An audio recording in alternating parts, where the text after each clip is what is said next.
The Salem Witch Trials of 1692 and 1693 are the most famous witch trials in America and perhaps even the whole world. This is The Thing About Salem, and I'm Josh Hutchinson. And I'm Sarah Jack. Our ancestors experienced the Salem Witch Trials. And we're here to talk about their experiences and the experiences of the other 1,400 or so people involved in the Salem Witch Trials in every capacity. Every week, we're going to give you a new episode where we talk about one facet, event, or person from the Salem Witch Trials. Be ready to download our episodes every Sunday. You should know us from the podcast Witch Hunt, now The Thing About Witch Hunts. We have about 200 episodes that you can go play right now and enjoy.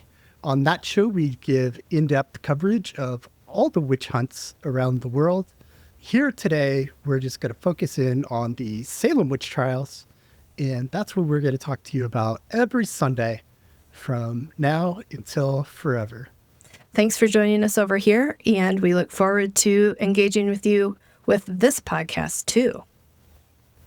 We're so excited that you're here for our first episode, where we're going to talk today about Tituba, an enslaved woman belonging to Samuel Parris, the minister of Salem Village. And what happened with her, you may have seen some of it in the Crucible.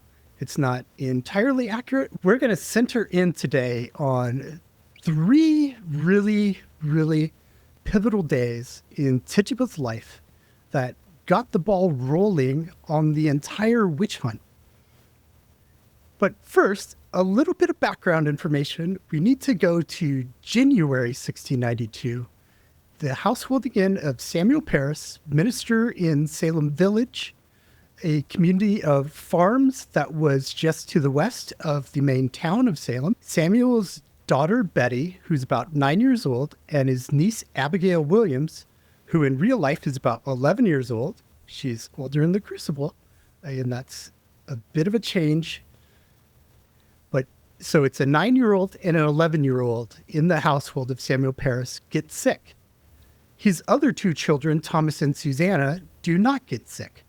But Betty and Abigail start getting up to all kinds of mischief and hijinks and just doing irregular things like bark like dogs and quack like chickens and roar like sheep and those kinds of things. And they're hiding under tables. They're scaring everybody by trying to walk into the fireplace. They want to just go right into the hearth. They want to go into wells. There's all kinds of just this shenanigans going on. Nobody knows what's triggered this colossal change in their behavior all of a sudden. Today we might think, oh, is that their adolescence? Of course their behavior is changing. But then it was a sign of something more sinister happening. So they didn't know what was going on for about 6 weeks. Nobody knew what was going on. Physicians would come over and look at Betty and Abigail, and they couldn't come up with a medical diagnosis for them. So Samuel Parris, his family, other ministers, and other villagers are coming together in the house. They're doing fasts. They're praying. Nothing's working. 6 weeks go by. Another physician comes over to the house, possibly Dr. William Griggs of Salem Village, who lived maybe a mile down the road. He's very convenient to be the guy that comes along. And so possibly Dr. William Griggs decides that the girls, they're not sick in a natural way. They're under an evil hand. Just like that one, Sarah. So what does it mean that they're under an evil hand? The devil has come to Salem. The devil's in Salem. He's been lurking all around all this time, according to Samuel Parris's sermons that he's been preaching over the winter. The devil's out. He's roaring like a lion, and he's prowling the village, the area he wants to take Christians to his side and flip the church from Christ's to the devil's church. And he started in the Parris household? It all started in the Parris household with a sickness and a mystery. So what do the people do with this new information that they're under an evil hand? Well, that probably means that there's a witch involved. Unless Satan's doing it directly, he's using one of his agents on Earth, which is more common for him to do. So if there's a witch, what do we do now? We have to identify who is bewitching the children, because it's all about the children. So the next day, Samuel Parris, his wife Elizabeth, they both leave the home. They go to another village to attend a lecture. While they're away, neighbor Mary Sibley comes over. And she says to Tituba and to the other enslaved person in the household, John Indian, let's bake a cake. Sounds fun, right? Harmless, innocent, decent fun for everybody. Let's bake a nice, tasty cake and eat it. Well, maybe the girls will calm down for a minute and have a bite of cake. Yes, exactly. But they might not want to bite this cake because there's a special ingredient in this cake, which is Urine from the afflicted girls. urine From the afflicted girls. from Betty and Abigail. Their pee is being baked with rye flour into a little thing that they're calling a cake. And what do they do after they bake the cake? They feed it to the dog. Some poor dog has to eat this pea cake? We call it a witch cake. They just called it a cake. It's referred to in multiple ministers' writings. It's also in the merchant Robert Caliph's writings.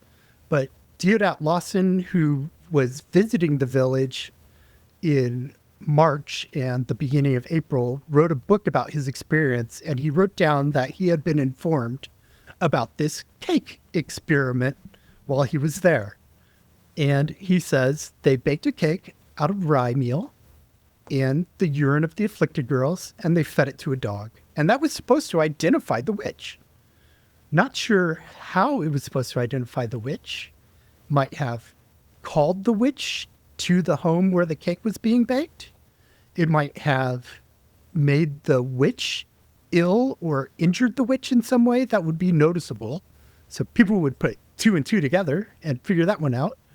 That person over there is suddenly injured. Maybe they're the witch. Or they could have been transferring the affliction from the people, Betty and Abigail, to the dog. I want to say that there's a lot of things that we'll be able to compare from the Salem Witch Trials to other witch trials in New England, but the witch cake, we cannot, because this is the only record known right now of a witch cake in New England. And so somehow, while this happens, the witch is supposed to be identified. And this happens the next day. But first, another thing about the witch cake. A month after it's baked, Samuel Parris finally gets wind that Mary Sibley was involved. He calls her out for it in church after he holds the private meeting with her first to discuss it. And she confesses that she did it, and the church forgives her for it. Forgives her for using magic. But Samuel Parris, he says that this is basically going to the devil for help against the devil. So Samuel Parris says that by this means, the baking of the witch cake, the devil hath been raised amongst us, and his rage is vehement and terrible. And when he shall be allayed, silence the Lord only knows. These are the minister's words. This is what he wrote down in his record book. So we have this for posterity. We know he says this. He's blaming the entire incident on Mary Sibley and Tituba and John Indian. So February 26th, the day after the baking of the witch cake, the girls do start naming witches. They start saying they're seeing the shapes of different people come to them. The shapes or specter of different village people are coming to the girls and hurting them and tempting them to sign the devil's book. So the girls in the Parris household, the first person that they look at is right in their own home. It's Tituba, of course. Tituba is the most vulnerable person in Salem Village to a witchcraft accusation because she's at the epicenter. She's enslaved. She's an indigenous woman, so a minority. English wasn't her first language. She probably spoke a language indigenous to South America or the Caribbean, where she most likely was from, and learned English. So all of these things could count against her. She wasn't born a Christian, another mark against her. So she's very vulnerable. She's one of the usual suspects that if you were saying, like, who could be a witch in this town? Yeah, let's go with Tituba, and let's go with Sarah Good and Sarah Osborne. And the three of them are the first to be named. Sarah Good's an itinerant beggar. Sarah Osborne's reputation has been tarnished in the village because after the death of her first husband, she bought out the contract of her own indentured servant and married him. So that was considered scandalous. So anyways, the three usual suspects get rounded up. And this is happening February 26th that these women are named. This changes Tituba's life forever, irrevocably, in the most major ways. By the end of this, she'll live in a different place. She gets lost in the historical record, and we don't know what happens to her, but we do know that she spends from the 1st of March, 1692 until late May, 1693 in jail because of this accusation. Sarah Good is on multiple memorials, but Tituba has not had her name anywhere until this year. So we're really excited. The House of the Seven Gables opened a memorial brick opportunity this past year. You could purchase a brick to memorialize a loved one.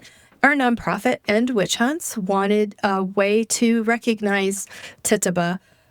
So she has a brick there, and there is beautiful footage of that brick by Mary Louise Bingham on her YouTube channel, Sarah Wild 1692, which will have that link in the show notes.